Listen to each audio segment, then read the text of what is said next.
السلام عليكم خاوتي، ان شاء الله تكونوا بخير وان شاء الله الصحه تكون لاباس. كي راكم خاوتي؟ جيسبر تكونوا بيان وبارك الله فيكم وربي يحفظكم. الموضوع تاع هذه المره نحضروا خاوتي على الكود جمال بالماضي. هذا هو الموضوع وهذه هي لاكتياليتي تاع هذه الساعه. الكود جمال بالماضي والتصريحات اللي دارهم لما مر على الصحافه. هدر في زوج موضوعين، هدر على موضوع سيدي موسى وطربقة وما حصل، وهدر كذلك على السبع صحفيين او الستة او الثمانية اللي سماهم هو، ماشي سماهم، ذكرهم بالعدد وقال ربي يهديهم، والجملة الأخيرة ويديهم كان من الأحسن يتجنبها. راك ندخلوا في التفاصيل، نفتحوا قوس صغير. خاوتي أنا نقول لكم خاوتي اللي مختلف معايا في الرأي جاوبني بموضوعية ومنطق، ما تسبني ما نسبك. انت تعرف تطيح، تعرف تكتب هكا، انا فيني نعرف نجاوب، ولكن ما نبغيش ندخل معاك قن وقن. انا كي تجي تقول لي جمال بالماضي راجل، راك تشوف فيه راجل اديه لامك واختك، هذه بين قوسين. كي راك تشوف فيه راجل سما انت ماكش راجل،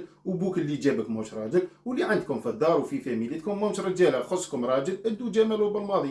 انا اللي نهضر على جمال بالماضي، جمال قلت لكم بالماضي، جمال بالماضي ككوتش، كمدرب للمنتخب الوطني الجزائري. ما انتقدت في شخصيته، ما انتقدت في مهامه التدريبيه، ما انتقدت قلت موش مدرب ولا قد ما جيتش كاع من هذه الناحيه. نسمعوا كلام، نجو نطرحوا على خاوتنا، نحاوسوا نستفادوا ويستفيدوا منا الناس. هذا مكان جيت معايا في الرأي، مرحبا واهلا وسهلا. ما جيتش كذلك اهلا وسهلا ومرحبا. اروح اهدر معايا بمنطق وموضوعيه وادوات علميه، نجاوبك وتجاوبني في لي كومونتير. انا كي نسيب كومونتير مليح وينتقدني بطريقه موضوعيه، كاين بزاف اللي كانوا يتابعوني ويقولوا لي بارك الله فيكم منا ومنا ومنا.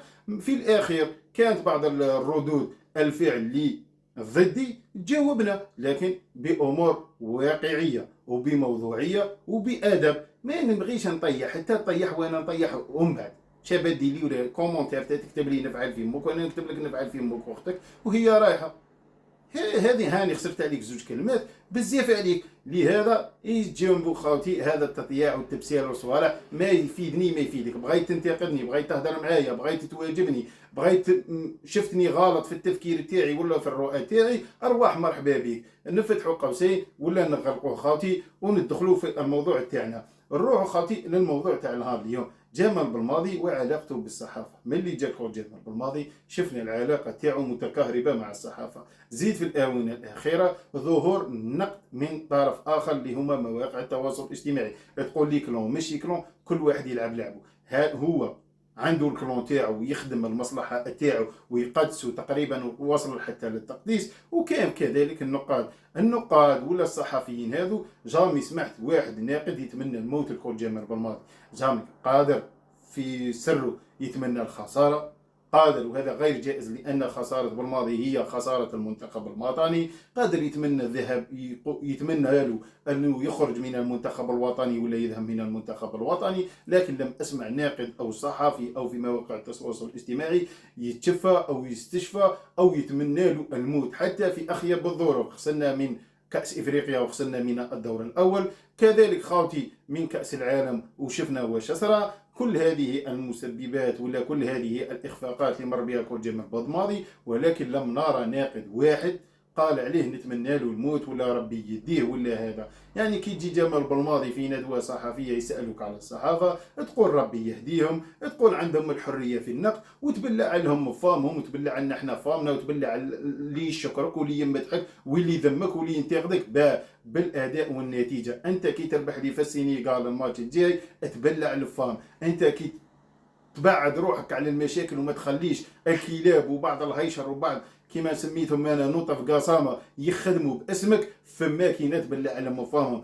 كي انت تقعد في جانب التدريبي وتبعد على الامور السياسيه ولا الانتخابيه ولا تبلع لهم مفاهيم. ها انت دورك كمدرب، المدرب يحكموا عليه النتائج.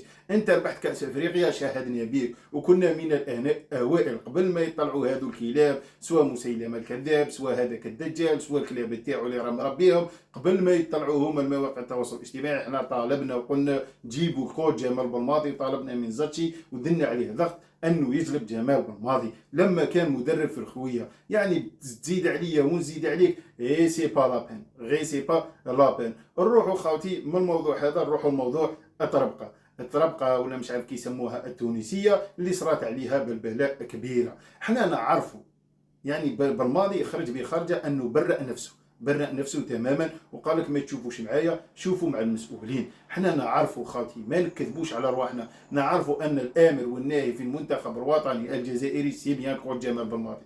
الكل المنتخب الوطني ما يخرجش لتونس الا اذا كان قرار من الكود جمال بالماضي.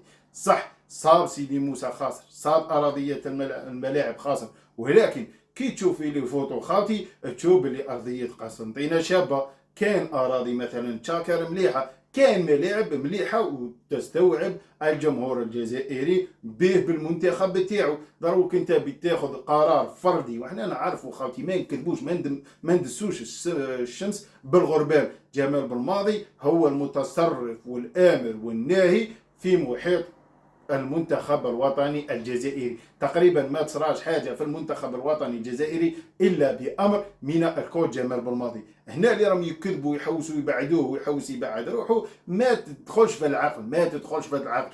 تسقسي اي واحد من الجمهور الجزائري والشعب الجزائري يقول لك شكون يحكم في المنتخب، يقول لك جمال بالماضي. يعني كل الامور سواء الاداريه سواء التنقلات والتربصات وإن لم يكن بالماضي سيستشار بالماضي وسيقومون بتنفيذ أوامر الكود جمال بالماضي.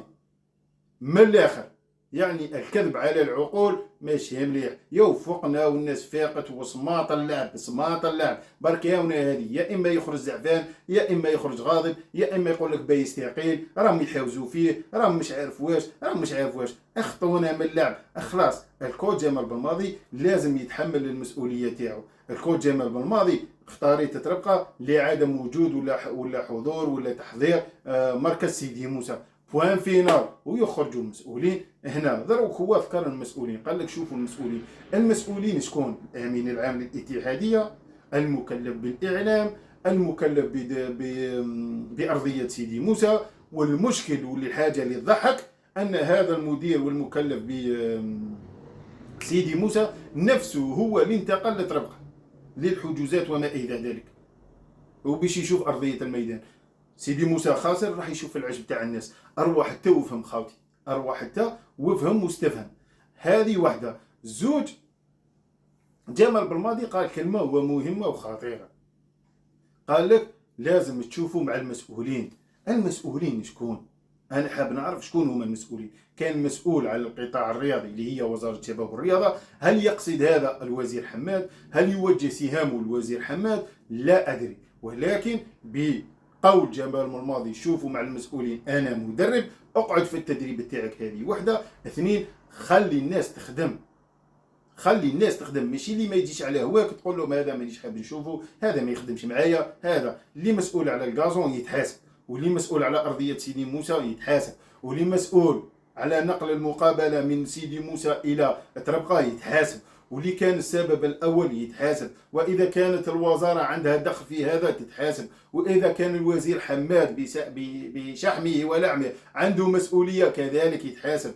لأن هذا أمر خطير. هنا تلعب بسمعة المنتخب الوطني وقبله تلعب بسمعة الجزائر. احنا مقبلين على تصفيات كان 25 و27 و29. يشوفوا المنتخب الوطني تاعك سمحوا لي خاوتي، المنتخب الوطني تاعك يلعب خارج دياره لعدم ماذا؟ وجود ملاعب. راكم كونتر الجزائر، راكم كونتر ملف الجزائر. وين راكم اللي خذا هذا القرار لازم يتعاقب. حتى لو كان الكود جمال بالماضي ما كاش فوق راسو ريشه، خاوتي الموضوع باين والامور باينه. تعياو تدركوا، تعياو تخزنوا، تعياو تقدسوا، تعياو. ان الله يمهل ولا يهمل. بان مستوى الكوتش، وبان كيف يهدر على الصحافه وكيف يحتقرها وكيف يتمنى لها الموت لما يقول لك ربي يهديهم ويديهم. كون قال لك ربي يهديهم ولا يديهم؟ قال لك ربي يهديهم ويديهم. التاكيد واو التاكيد. خوتي هذا هو الموضوع. تهلاو في رواحكم. سلام.